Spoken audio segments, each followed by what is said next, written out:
Doctor Baba Saheb Ambedkar open university.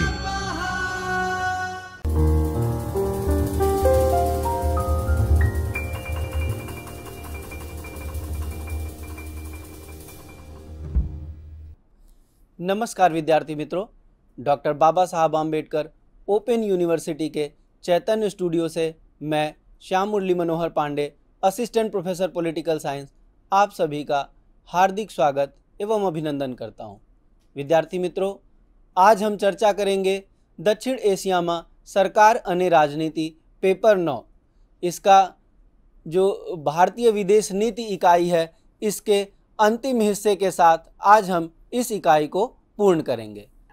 Bharat और SAARC, इससे पहले जैसे हम भारत का नेपाल के साथ, भारत के साथ श्रीलंका का संबंध, भारत के साथ पाकिस्तान के संबंधों पर हम चर्चा कर चुके हैं, इसी तरह दक्षिण एशियाई परिदृश्य में भारत और सार्क के संबंधों का चर्चा हम करते हुए इस इकाई को आज पूर्ण करेंगे। SAARC South Asian association for regional cooperation है, दक्षिण एशियाई क्षेत्रीय सहयोग संगठन। भारत दक्षिण एशियाई क्षेत्रीय सहयोग संगठन का संस्थापक सदस्य है, जिसकी स्थापना 1985 में एक संयुक्त और एकीकृत दक्षिण एशिया के निर्माण के लिए एक संगठन के रूप में की गई थी। तो दक्षिण एशिया का जो क्षेत्र है, जिसमें 8 देश हैं, तो इनमें एकीकरण और एक तरह से एक एकीकृत दक्षिण एशिया का जो निर्माण की संकल्पना थी, उस उद्देश्य को ध्यान में रखते हुए 1985 में सार्क की स्थापना होती है। विदेशी शासन से अपनी स्वतंत्रता के बाद से भारत हमेशा सांस्कृतिक, आर्थिक, राजनीतिक जैसे विभिन्न क्षेत्रों में आम समस्याओं के समाधान के लिए क्षेत्रीय सहयोग के प्रति गहरी रुचि और गहरी प्रतिबद्धता रखता है। तो दक्षिण एशियाई क्षेत्र में अगर हम भारत को देखते हैं तो एक लंबे समय तक मुगल के आक्रमणों का दौर रहा, उसके बाद ब्रिटिशर्स आए, डच आए, तो जो ये बाहरी शक्तियां थी, उनका भारत पे एक लंबे समय तक शासन रहा। तो इन सब चीज़ों को ध्यान में रखते हुए भारत सांस्कृतिक रूप से, आर्थिक रूप से, राजनीतिक रूप से क्षेत्रीय सहयोग और स्थिरता को हमेशा से बढ़ावा देता रहा है। तो यह भारत की भी एक तरह से महत्वपूर्ण संकल्पना थी कि सार्क की स्थापना हो और दक्षिण एशिया एकीकृत हो। सार्क की स्थापना क्षेत्रीय सहयोग के संस्थागत करण में एक मील का पत्थर थी। सार्क का उद्देश्य सामूहिक सहयोग के माध्यम से सदस्य देशों में सामाजिक आर्थिक विकास की प्रक्रिया में तेजी लाना था। तो हम देखते हैं 1947 में जब भारत पाकिस्तान का विभाजन होता है, 2 नए संप्रभु राष्ट्र बनते हैं। 1971 में बांग्लादेश का उदय होता है। तो एक लंबे औपनिवेशिक शासन के बाद जो दक्षिण एशिया का क्षेत्र था, लूट प्लंडर्स की वजह से आर्थिक स्थिति जो थी, यहाँ की जो सामाजिक स्थिति थी, वो काफ़ी बदल चुकी थी। तो सार्क एक तरह से ये इस संकल्पना के साथ इसका एस्टेब्लिशमेंट होता है, स्थापना होता है कि हम उन सारे मुद्दों पर एक साथ एकीकृत दक्षिण एशिया के रूप में काम करेंगे और सामाजिक आर्थिक दृष्टिकोण से आगे बढ़ेंगे, मजबूत की स्थिति में होंगे। हालांकि अब तक अगर देखा जाए तो सार्क की जो स्थापना का उद्देश्य था, वो अभी परिपूर्ण होता नहीं नजर आ रहा। क्षेत्र में प्रमुख शक्ति भारत ने सार्क के प्रति प्रतिबद्धता जताते हुए गरीबी उन्मूलन, बुनियादी ढांचे के विकास, आर्थिक एकीकरण और क्षेत्र के संसाधनों के समुचित दोहन, लोगों के बीच संपर्क को प्रोत्साहित करने, उचित उपाय करके यह सुनिश्चित करने का प्रयास किया है कि सार्क अपनी जो प्रतिबद्धता थी, जो उद्देश्य था, उसको पूर्ण करे, फलीभूत हो सके। भारत के अफगानिस्तान, बांग्लादेश, भूटान, मालदीव, नेपाल और श्रीलंका के साथ बेहतरीन द्विपक्षीय संबंध रहे हैं। तो जो सार्क के भारत के अलावा जो 7 राष्ट्र हैं, देश हैं, उनके साथ भारत एक बेहतर द्विपक्षीय संबंध साझा करता है। हमारी जो पड़ोसी पहले नेबरहुड पॉलिसी की जो नीति है, उसमें भारत एक सक्रिय विकास भागीदार है और इन देशों में कई परियोजनाओं में भारत की एक महती सक्रिय भूमिका है। इन देशों के साथ हमारा जुड़ाव परामर्शी और परिणामोन्मुखी दृष्टिकोण पर आधारित है, जबकि अधिक कनेक्टिविटी, बेहतर बुनियादी ढांचे और विभिन्न क्षेत्रों में मजबूत विकास सहयोग, सुरक्षा और लोगों के बीच पारस्परिकता हो, संपर्क हो, ऐसे आदान प्रदान जो लाभ प्रदान करने वाले पर ध्यान केंद्रित करते हैं। जो सार्क की स्थापना के स्टेजेस थे उसमें मई 1980 में हम देखते हैं आपसी हितों के मामलों पर परामर्श और सहयोग के माध्यम से दक्षिण एशिया के लोगों के कल्याण को बढ़ावा देने के लिए क्षेत्रीय सहयोग की अवधारणा को सामने लाया गया। तो यह मई 1980 में पहली बार ऐसा हुआ जब सार्क के बारे में सोचा गया। अप्रैल 1981 में दक्षिण एशियाई देशों के जो विदेश सचिव थे वो पहली बार कोलंबो में मिलते हैं और सहयोग के जो 5 क्षेत्र थे, जो 5 की एरियाज थे, उनको चिन्हित करते हैं कि हम आपसी सहयोग पारस्परिकता किन क्षेत्रों में बढ़ा सकते हैं, जिसमें कृषि, ग्रामीण विकास, दूरसंचार, मौसम विज्ञान, स्वास्थ्य और जनसंख्या गतिविधियां थी। तो ये 5 की मामले थे उस वक्त के, जिस पर सहयोग और इन 5 क्षेत्रों की पहचान की गई कि इन पर चर्चा के साथ आपसी सहयोग को हम आगे बढ़ाते हैं। दिसंबर 1985 में ढाका में पहले शिखर सम्मेलन में दक्षिण एशियाई देशों के जो राष्ट्राध्यक्ष थे, जो सरकार के हेड थे, वो दक्षिण एशियाई क्षेत्रीय सहयोग संगठन की स्थापना के लिए चार्टर को अपनाते हैं।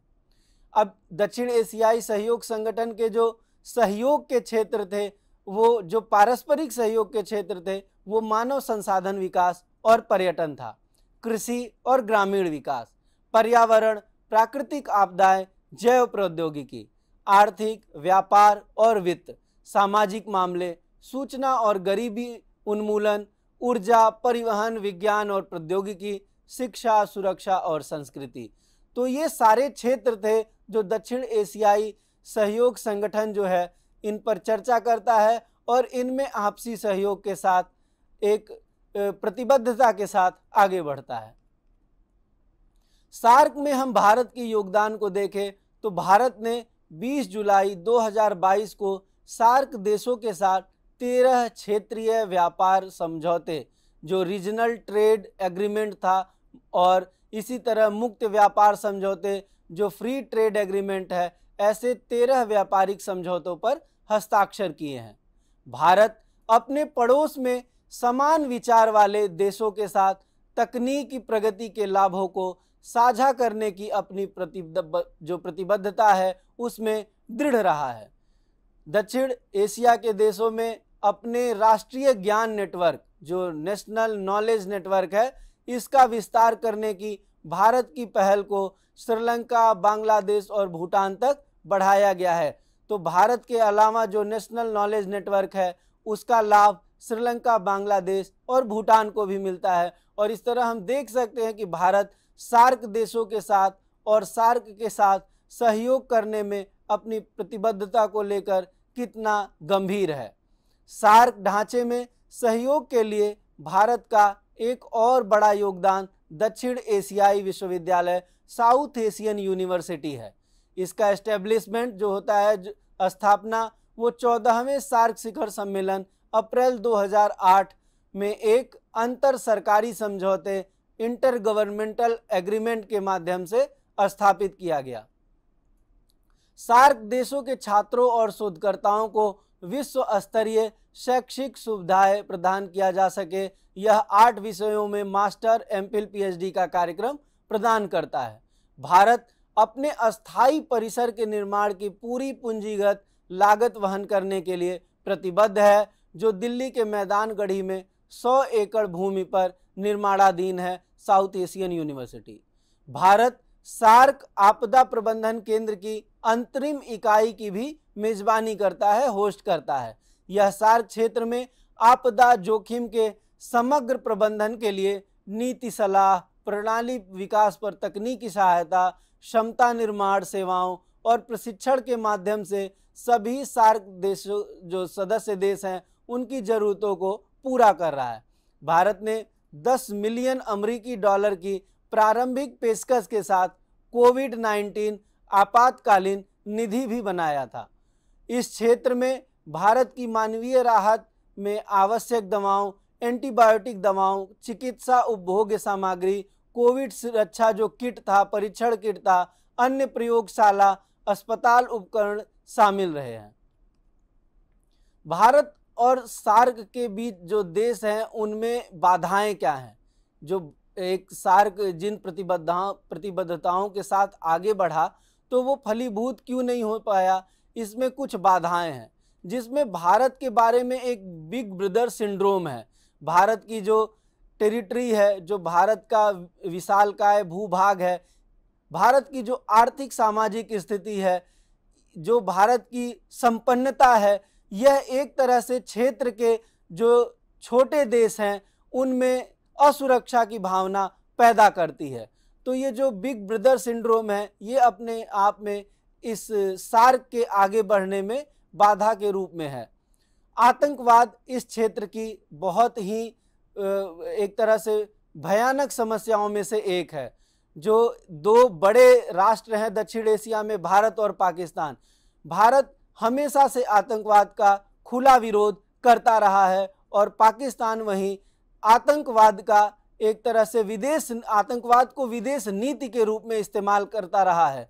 पाकिस्तान की तरफ से जो स्टेट स्पॉन्सर टेररिज्म रही है, जो भारत को अस्थिर करने की जो उनकी योजना रही है, जो भारत को 1000 कट्स देने की उनकी योजना रही है, वो आतंकवाद के माध्यम से भारत को अस्थिर करते हुए एक तरह से बाधा के रूप में सार्क देशों के जो आपसी समन्वय है, जो आपसी सहयोग है, उसमें बाधा की स्थिति उत्पन्न करती है। भारत हमेशा से इसका पक्षधर रहा है कि terror and talks can not go together. जो आतंकवाद है और बातचीत, वो दोनों पैरेलली एक साथ नहीं चल सकते। तो पाकिस्तान को अपनी सरजमी पर आतंकवाद को पल्लवित पोषित होने से रोकना होगा। और हम देखते हैं कि आतंकवाद जो है वो बिग ब्रदर जो सिंड्रोम है भारत को लेके, उसके साथ साथ आतंकवाद भी एक महत्वपूर्ण बाधा के रूप में इस क्षेत्रीय विकास, एक क्षेत्रीय सहयोग संगठन के विकास में बाधा के रूप में काम करता है। भारत और कुछ सार्क जो सदस्य थे, वो जम्मू कश्मीर के जब उरी सैन्य शिविर में हमला होता है तो उसके बाद 19वां जो सार्क शिखर सम्मेलन होता है उसको बहिष्कार करते हैं और अंततः इसे रद्द कर दिया जाता है। बांग्लादेश, नेपाल और श्रीलंका जैसे जो सार्क के छोटे सदस्य हैं, वो भारत को अपनी सुरक्षा के लिए खतरे का स्रोत मानते हैं और उन्होंने प्रत्यक्ष या अप्रत्यक्ष रूप से क्षेत्र में सैन्य शक्ति और भारत के कथित सैन्य खतरे का मुकाबला करने के लिए अतिरिक्त क्षेत्रीय शक्ति की जो भूमिका है उसका स्वागत करते हैं। तो हम देखते हैं कि जो भारत की जो टेरिटरी है, जो भारत का एक बड़ा भूभाग है, वो छोटे देशों में एक तरह से सुरक्षा के लिए हीन भावना और उत्पन्न करता है। वो भारत को लेके थोड़े डरने की स्थिति में रहते हैं। तो ऐसे में वो अपनी सुरक्षा के लिए, अपनी स्थिरता के लिए विदेशी शक्तियों का स्वागत करते हैं इस क्षेत्र में और उनके साथ संबंधों को भी बढ़ाते हैं। भारत को छोड़कर सभी कम विकसित देश जो हैं, लीस्ट डेवलपमेंट कंट्रीज हैं, इसी कारण चीन इन देशों में अरबों डॉलर का निवेश करके, सब्सिडी के साथ ऋण प्रदान करके अपना प्रभाव बढ़ा रहा है। इससे निश्चित रूप से दक्षिण एशियाई क्षेत्र में भारत के प्रभाव को कम करने की एक तरह से मदद मिलती है। तो जो भारत के अलावा जो लीस्ट डेवलप्ड कंट्रीज हैं, वो चाइना से ऋण के रूप में जो अमाउंट लेते हैं या उनको अपने बंदरगाह उपलब्ध कराते हैं, इस तरह से वो भारत को काउंटर करने के लिए ऐसी स्ट्रेटेजी को अपनाते हैं। विद्यार्थी मित्रों, आज के वीडियो लेक्चर के इस सीरीज में बस इतना ही। हम फिर मिलेंगे किसी नए रोचक विषय के साथ। तब तक के लिए नमस्कार, बहुत बहुत धन्यवाद। स्वाध्यायः परमः